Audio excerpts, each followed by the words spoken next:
Welcome to Dragon Tales. I'm Sandra Pelly, the Dragon Ally. In this podcast, we explore the magical world of dragons, from connecting with your dragon and building relationships to dragon energy. Each episode dives into the transformative power of dragons. Why dragons, you might ask?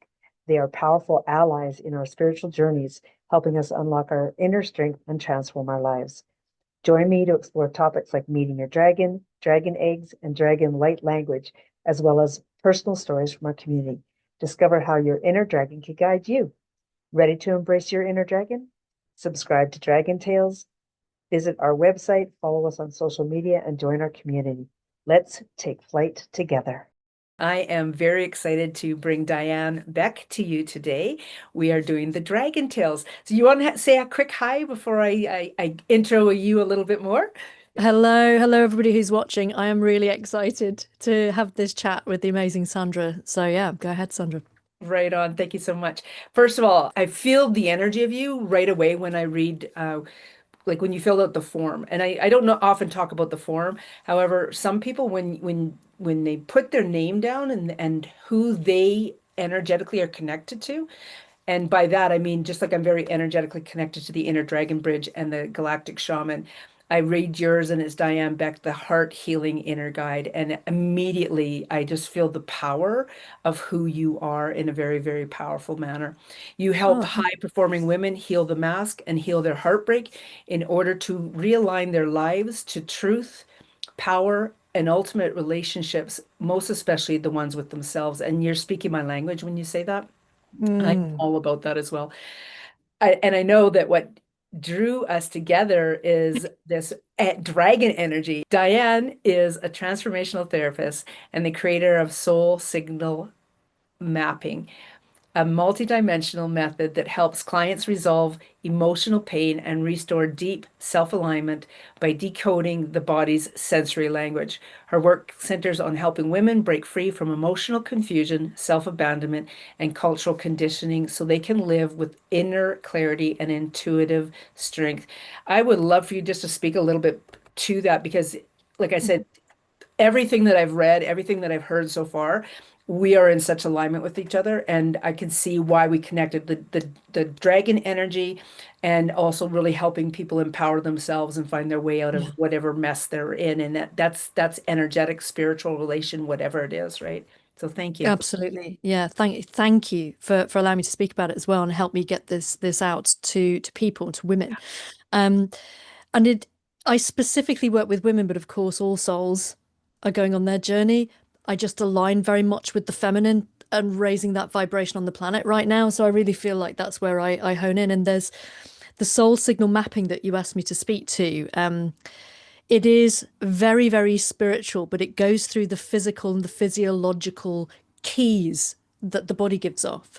So as we disconnect from ourselves and our head says one thing and the body, which is the as I see this, and this is only my language, of course, anybody watching this may differ with their interpretation, but what I found over 16 years of doing this is that your physiology and your body will talk its own language that we dissociate from, and actually it's the tip of the spear of a whole wealth of wisdom.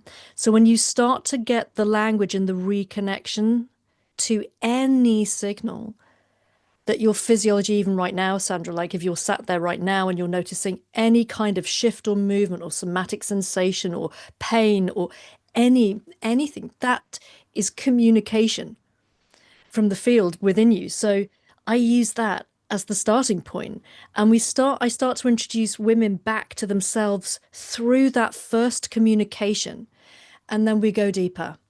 And then we go deeper. And what transpires is quite moving because you have, you will possibly know this already, Sandra, and I can feel that about you. Women, my gosh, you have got so much wisdom, whether that's epigenetic cellular, whether that's deep soul wisdom of however many lifetimes you may have been here or in incarnations, you have got access to incredible wisdom. And this is our first point of communication. And I found this at my lowest ebb when I went in and I was like, wow, and I won't go on and talk about that yet unless we want to talk about it. But when I discovered it, it was mind blowing to me. And so that's what I share with women. And it's very moving to watch women do this, you Uh, wow. know. Um, First of all, we will definitely be having another conversation in the step into the light, step into your life, because I think what you just said really speaks to the value of what happens when we are at our lowest point and how we suddenly see something and we actually go towards that little bit of light and then we choose to step into the light. And that's what I hear you saying with that.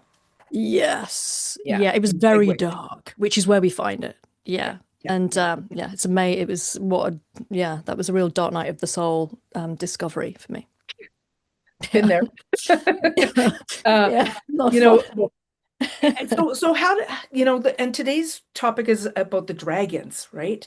And I did allude to one of the dragon that you are, uh and that there were more pieces to that. And I know I have my own stories and I've told my own stories, and I love hearing other people's stories. So how did dragon come into your life, first of all? Well, first of all, when I was really young, we were asked to draw a picture in art, and I was really young, and I started to draw a dragon, and I had been inspired by the idea of this image, but I developed it, and I became somewhat obsessed by the dragon head and the body that I was starting to draw. In fact, if you were to ask me to draw a dragon now, it's gonna because I've drawn it so many times. That's the dragon I would draw. Very intricate, the scales, the face, the eyes, the power of him, that I was drawing. And I didn't have a clue about my own dragon connections back then, but I was getting obsessed about drawing this dragon. It's very much coming through me, which now I know retrospectively, oh, okay. And I know why that was coming through. But at the time, I just thought, "Oh, okay, I just love the mythology. And especially in the UK and like near to Wales, and we've got all the mythology of the dragons and St. George, and which, and I genuinely believe we had dragons, not dinosaurs. But hey, that's probably another conversation. But no, the dragons for me then became really solidified when I found out that I was a fire dragon in Chinese astrology. And when I read about the fire dragon, all of the personality traits, the headstrongness, the fieriness, the purpose, the seriousness often, and all of that is very much in alignment with the work that I do. But my favorite aspect of this is my spirit guide. So shamanically, I had a journeying, and I found that I've got a blue sky dragon who is huge. I didn't know you could have a dragon as a spirit animal, but my spirit animal is a blue sky dragon. And I've got a body protector as well. And the body protector is a black panther. The blue sky dragon, extremely intelligent, and they're often very, very intelligent beings, multidimensional, very, very high vibration. And I tune in and I can really feel their energy. This is very much shamanic speak now, but when I do and I merge and I kind of work with them, it's very benevolent. It's very wise and very clear, but very soft and patient. And it feels like I'm working all the time with something which is just so phenomenally intelligent, and it's very patient, and I feel like I'm held within a place where I can make mistakes, and there's just so much patience like you would have with a young cat, or a pet. You just love it regardless, and it very much feels like there's that dynamic. But it's a beautiful energy to work with. I am just really hoping that people are hearing all the little things that you are saying, because it's the shamanic. I'm a galactic shaman, and so much more. When we use these words, really recognize how much it encompasses to begin with, and how much we can actually hone it into be very much what we specifically are. And I feel like I can go off on a whole tangent around the energy of that. What I'm hearing though is this beautiful relationship that you've walked in to be a part of, and with your heart open, with your eyes open, and with no limitations. Like you've really stepped into moving beyond this human idea of how something should be. Like humans often step into this energy of, yeah, it's not necessarily my way or the highway, but I know how to do this. And instead, I really hear you giving yourself over and letting the dragons work with you. Like you're Yeah. this beautiful piece of clay that gets to be molded into this even something more elegant, even something more powerful, or something more beautiful. And I do tend to use the words magical and powerful a lot because there are no human words to express what I want to express, right? But I'm feeling a lot of this. And so what would be one of the most um I know I have a very specific moment that I remember about my dragons, the group of dragons in my living room, etc. And what is that moment for you? Like what if I was well, I am asking, not what if I ask, I am asking. Um, Yeah. tell us of a moment that you were like, oh wow. There have been, I mean, with the dragon energy specific. Oh, there've been many, and it's often times when it's interesting because I'll call the dragons in usually when I'm on a walking meditation, or my dragon in particular. I don't have multiple. It's the blue sky dragon that I work with, um, and my body protector, and I work with them on meditation a lot. But when I really want to have an answer, or I want to have a merge, or I want to have the energy is very specific. There's a clarity to it. It's like a sharp, cool clarity to the energy. And and it's like I say, I keep saying it's very patient, and it's on this side of my body, on my feminine actually side of my body. But he's incredibly intelligent and patient. So if I want to give myself over and open up to the downloads that I get, it would be from it can be meant multiple times, but there isn't one in particular that has been a blow away because they're all really powerful. There's rarely been a moment where I've just sat there and just thought I didn't get anything from him at all. I mean, it's been very, very powerful. Yeah, Really moving. It's more soul insights because I like to travel and journey in and merge, and they're always really profound for me. I love that. One of the things that how does this want to come through? Bear with me here a moment. It's almost like I had this tether and then it floated away. So just let me kind of tether it back in here. Oh, I know what I want to say. Um, you can hear by what Diane's saying how powerful that connection is and how singular it also is.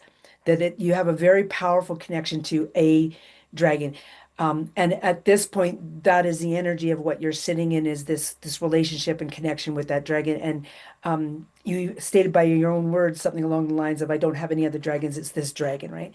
And so I just Mhm. really wanted to point that piece out that whether it is one dragon that you have a relationship with, or whether it's multiple dragons, like I've got a friend who connected in with the dragon fairly by mistake, and then she asked a question, and it literally involves like 126 dragons now because of like it just spurred and continued on.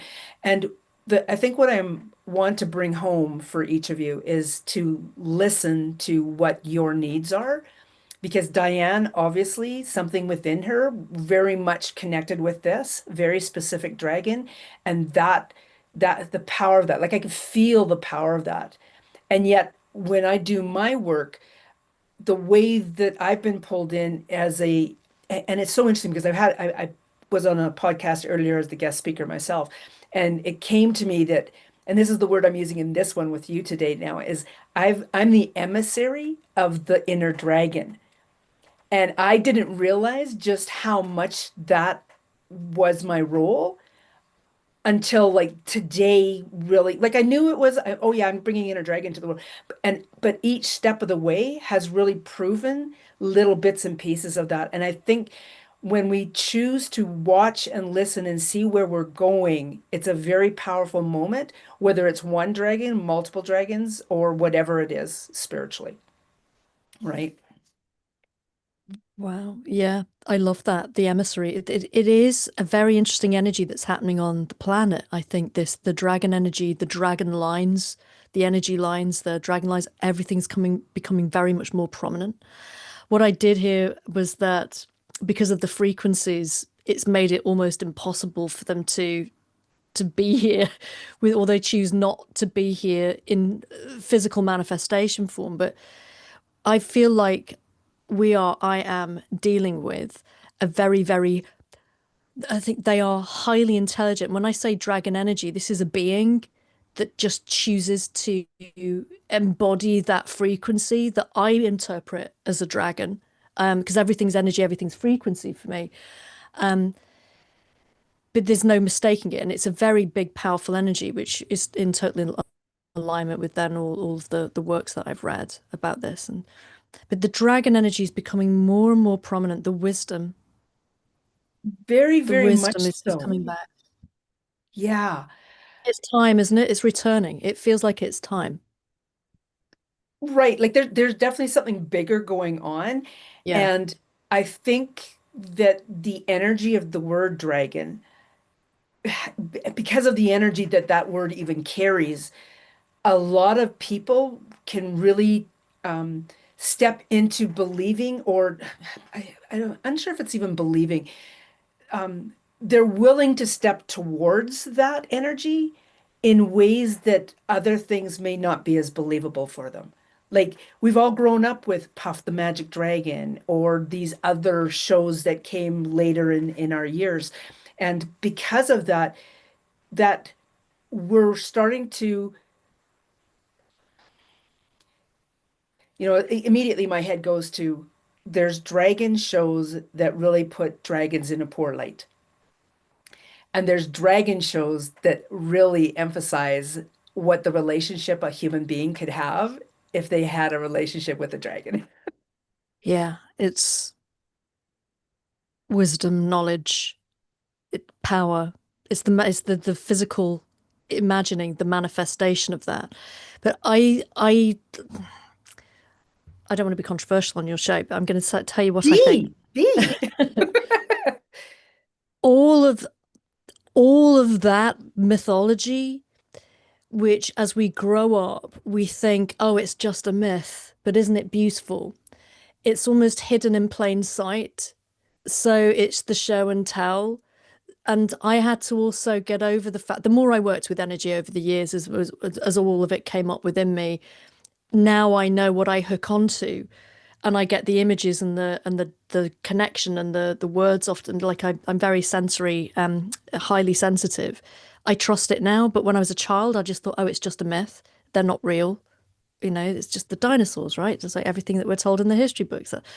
But the mythology and the fae, for example, and the land spirits all that stuff's real.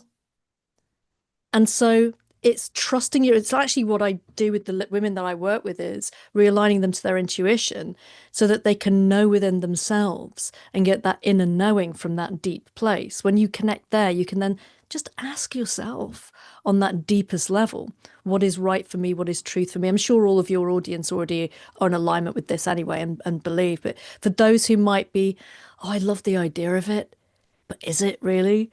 If you really go to that truth center within you and then calibrate against your own interpretation of what a dragon is and ask yourself the truth question, the resonant truth question, is this truth for me? And just notice for yourself what comes up. And so when it's made mythology, it's very difficult, isn't it, to believe like Puff the Magic Dragon and those amazing shows and all of the shows which bring it back into our consciousness. They are all good in a way because it's all re-advertising to our consciousness. Remember Right. this? And it allows us to question it. But we've got to let go of the projections that have been put onto all of this, like witches, the fae, like all of these have layers and layers of programming to remove us from the truth. Oh, my friend, you're so speaking my language. What I'm hearing you say is something I've been saying for 2 years now, that move I've just beyond gone freezing cold human as well, so my concept. guides are going like, yes, this is exactly what you should be saying. Literally, they're right behind me now. Freezing I, cold. Yeah. yeah, moving past that human concept of what things are and what they actually are is incredible because I live in the realm of many realms. Like I may actually be physical in this realm. However, all the realms that I'm in, it's so Yes. magical. It's so incredible, right? And like I'm doing this thing right now for a summit I have coming up, and I'm asking questions of my guest speakers, and they're really interesting questions because they're not questions that you would think they would be. They're questions like, what three emojis would just describe your life and stuff like this. Like it's just and I could go on and on about the questions, but it's really having me think past that. Like one of the questions is around what fictional heroine or hero would be like your role model, or that you energetically feel into. And the first thing that came to me was an experience that I had standing cliffside in armor, feminine woman, dragon beside me. This is an experience that I have had, and it came to my awareness last year or 2 years ago. And that's where I went. And that's not a fictional one. That's an actual realm and reality that I experienced. So Yeah. I even though I'm personally Yes. stepping out of that human concept, it's really interesting how I'm still creating human questions. Whoa. Yeah. Wow. I love that. I love that blueprint that's mapped. And isn't it funny that we can be existing, we can kind of come into all of these different frequency bands, the different levels of consciousness that, and you can still connect to and tune into your experience at an energetic blueprint level of you being there with that dragon energy. It's very powerful.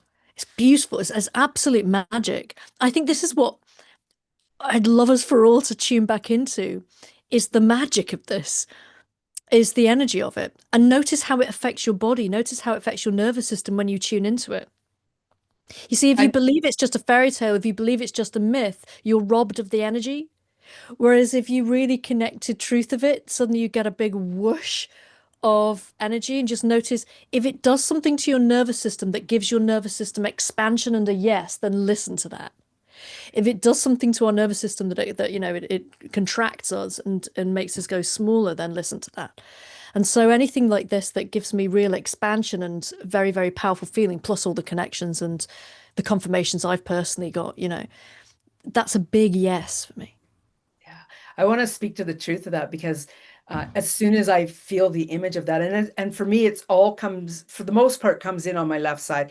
Yeah. And whereas you mentioned feminine, for me, left is really ancient wisdom, ancient, like connecting in with the ancient, and right is very present day, what I'm living in and experiencing here. And so when I felt the energy of that and relaying it to you, I felt this buzz. Like I just felt Yes. very much this expansion of, oh, I want to go check that out because I know there's a whole realm there, and what I've experienced, like I was it was took me about I think an hour, 2 hours to experience this because of the person who was helping to facilitate it. And yet that was weeks of an experience in that amount of time. And there's so much more that I would love to explore about that. And I know that um it would probably help things that are going on in my life now to go and explore that to whatever degree, to ask questions in there, you know? Yeah. Wow.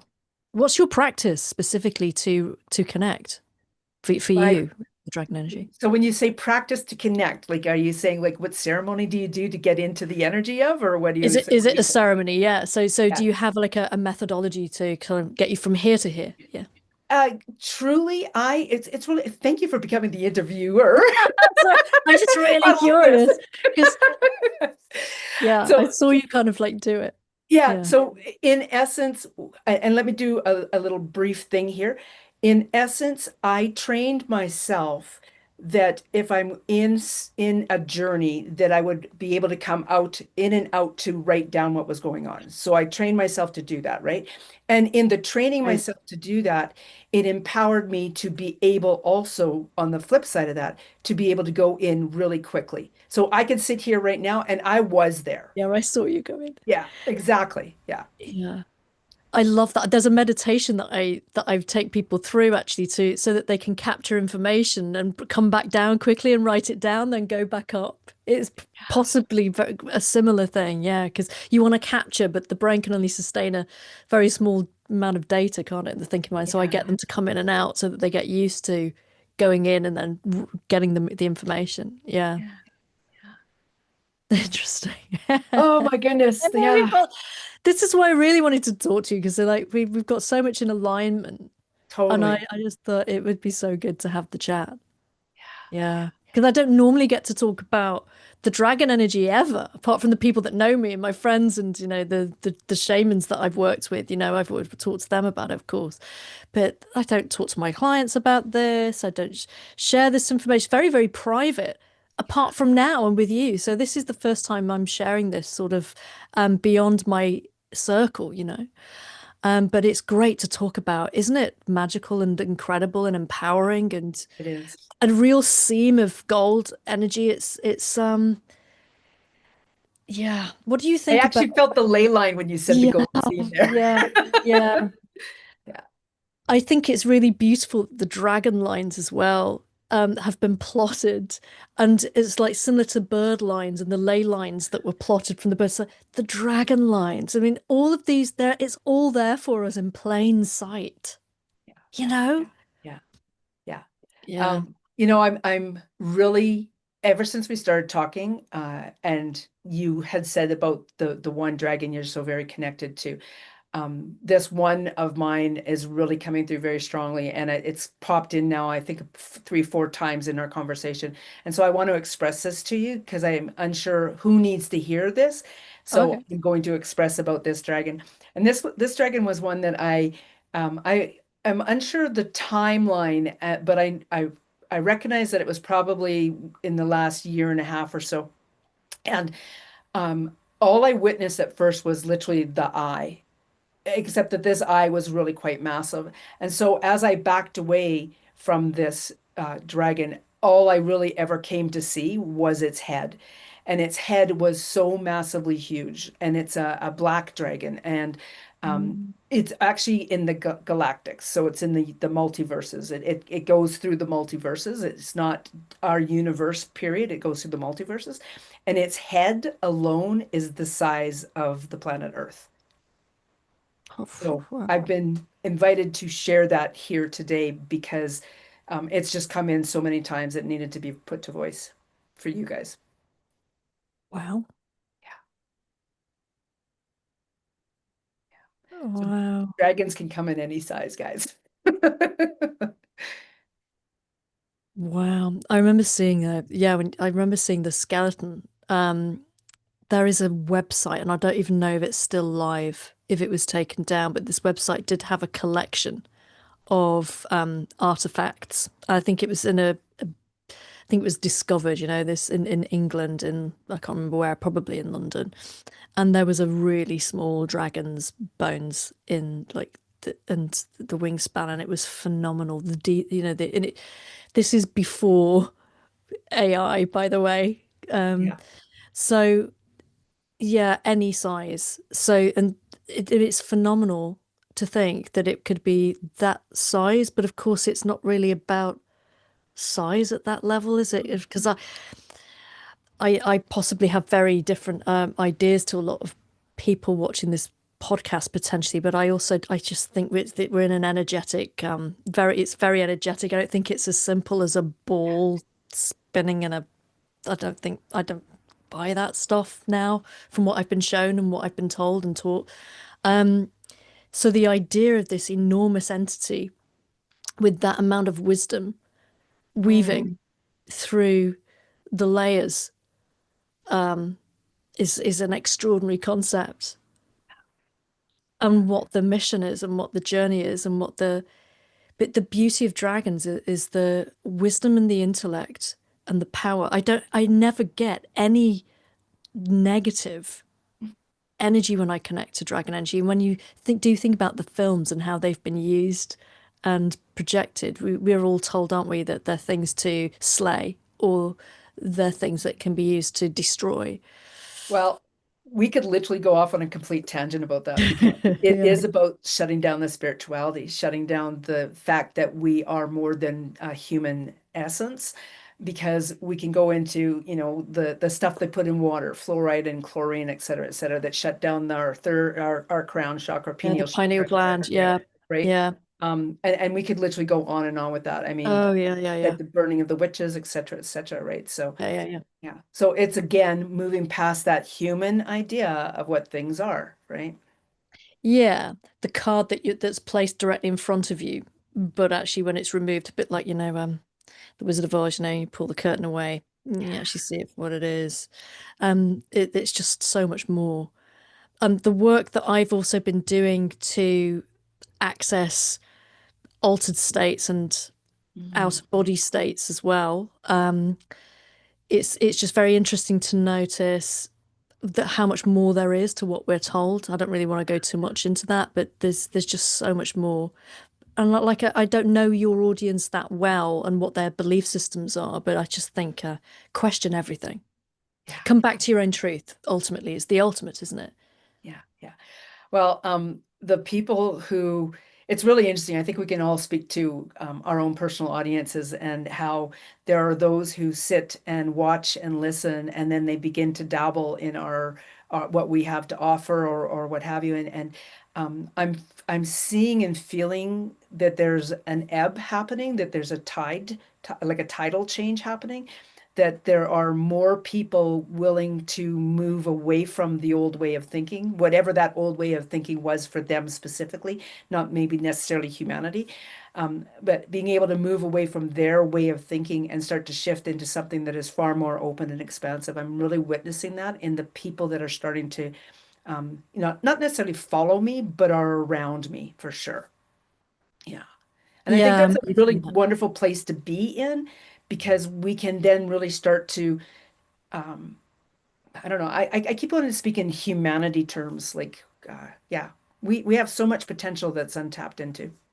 And it's Amazing. acknowledging what you just said there too about what there's been, right? Like it's been so covered up, and there's been incredible people like Hancock who've attempted to uncover this stuff, right?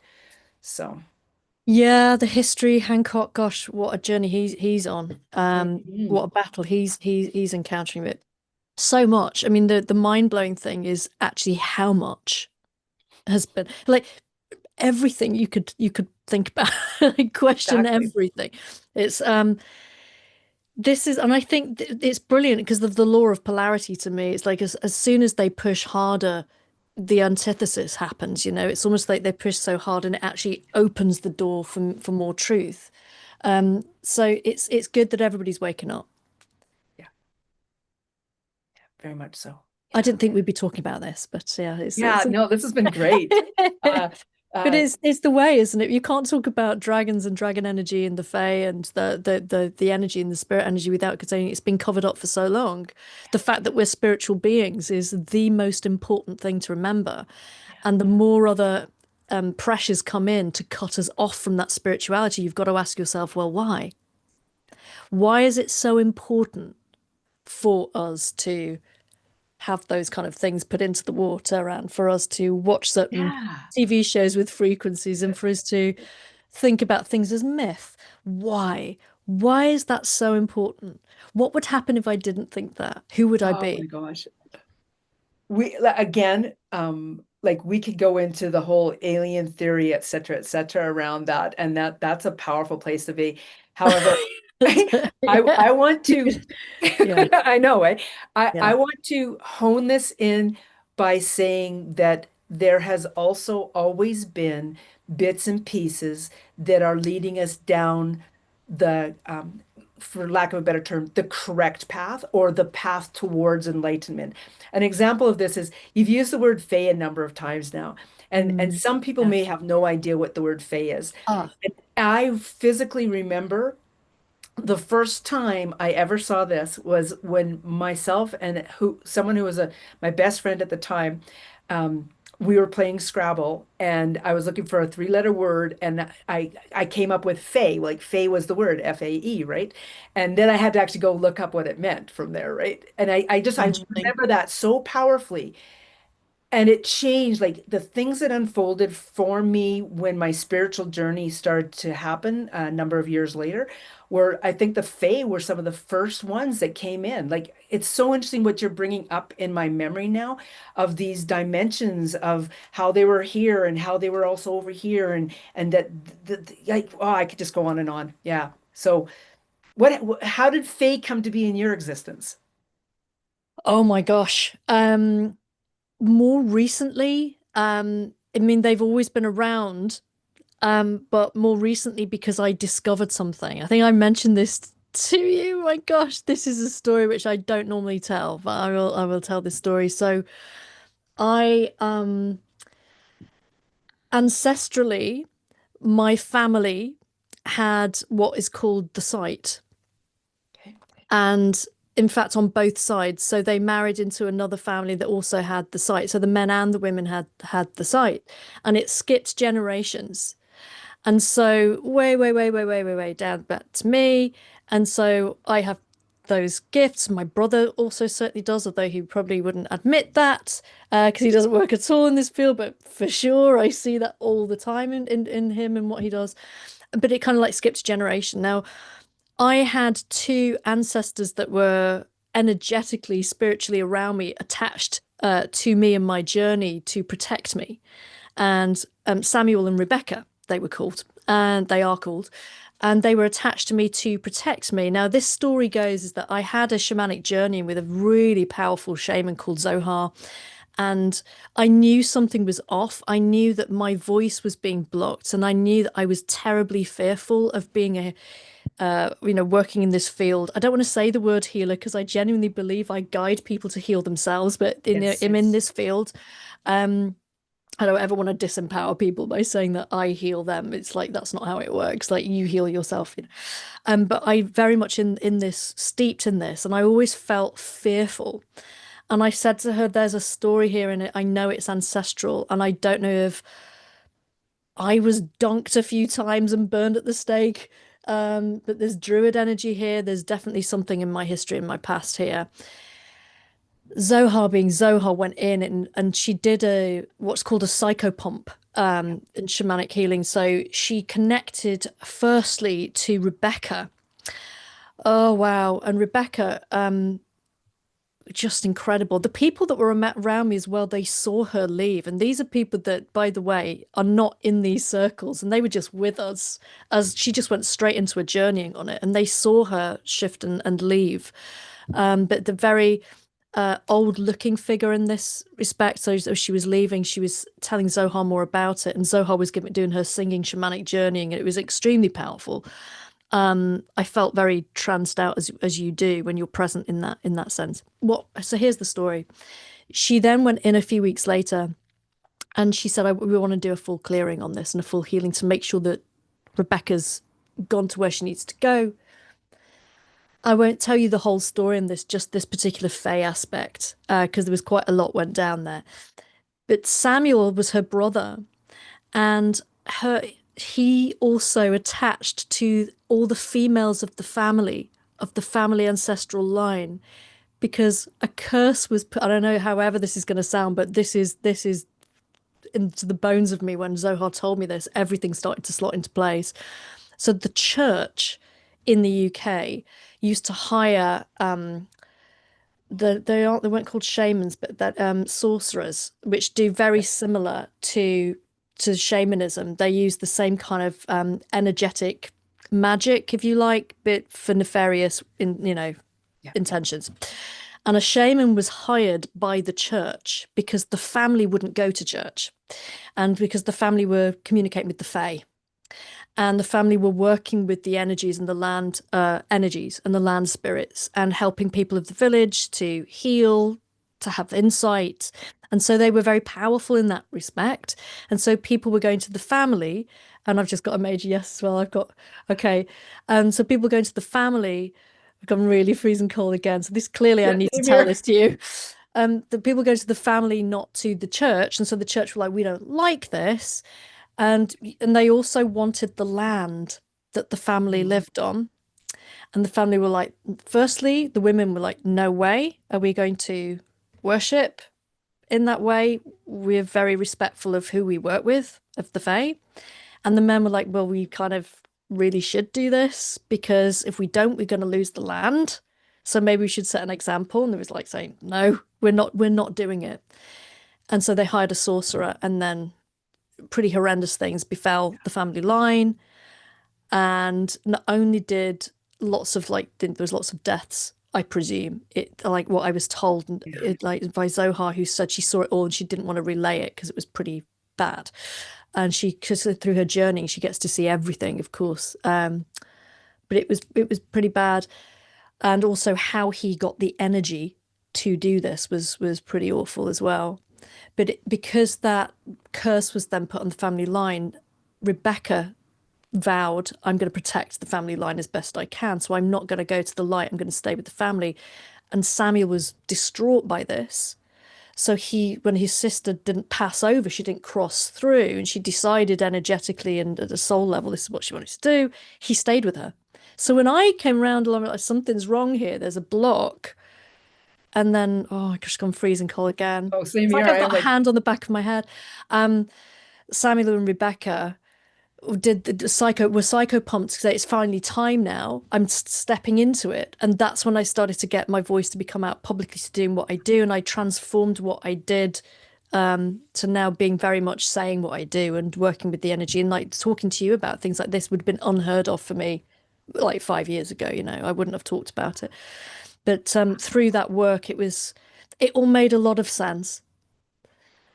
wow. Yeah. So Yeah. the Fae and the family and where I live, I mean, it's my gosh, I've had, I've, that's a whole other story, but I've had, Fae entities in the house, and I live on the edge of a nature reserve. There's many waterfalls around here. It's full of Fae energy around here. Yeah. Yeah. But of course, it's energetic. It's a dimension, right? So they're kind of everywhere if you want to Yeah. tune into that radio frequency. Um, but the family were very adept and talented at that. My talents are slightly shifted, I think, to I just got to know they're not they are. Maybe I'm just not working with them in the way that I should. But I'm working with my own thing, right? But they had seemed like they had a very powerful, particular way of working. Yeah. Yeah. I just want to say everything in its own space. You notice the Yeah. word there, very, very clear, space, not time. Everything in Yeah. its own space, right? Yeah. Yeah. Just Thank you yeah. for sharing that. Yeah. Well, thank you. Yeah.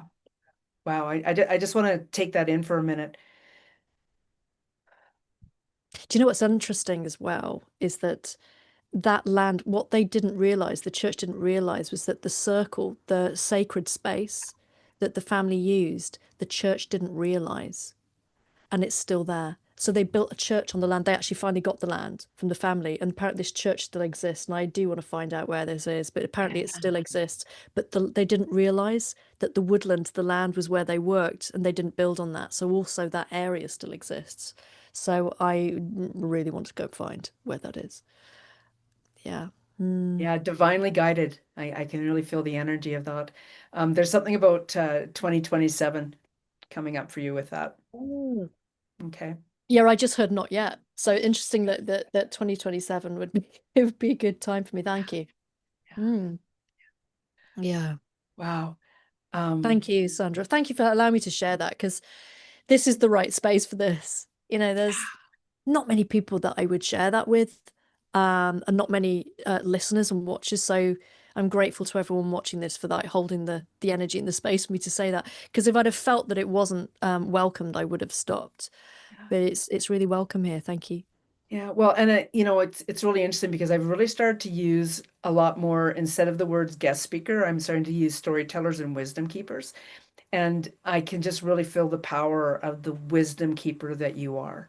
Like it, yeah, Thank you. I like to feel like a conduit, really.